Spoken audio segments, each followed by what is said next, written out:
Sous les rues de Paris s'étend un autre monde. Un réseau de plus de 300 km de tunnels, creusés depuis le XVIIIe siècle. Les catacombes. Des millions d'ossements y reposent, empilés avec une précision presque artistique. Mais ce lieu n'a pas livré tous ses secrets. Au-delà de la partie ouverte au public, s'étend un labyrinthe interdit, le royaume des cataphiles. Explorateurs urbains, artistes ou simples curieux y descendent la nuit. Mais certains ne remontent jamais. En 1990, une cassette vidéo est découverte près de la porte d'enfer. On y voit un homme seul, caméra à la main, avançant dans les tunnels. D'abord calme, il s'enfonce de plus en plus profondément. Les murs se couvrent de symboles étranges. La lumière vacille, son souffle s'accélère. Puis un bruit, des pas derrière lui. La caméra tombe. Fin de la bande.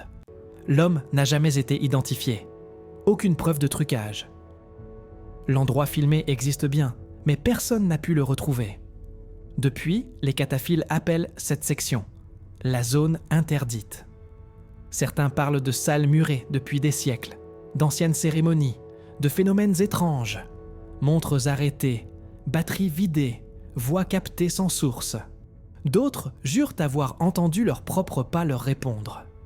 Les catacombes ne sont pas qu'un ossuaire.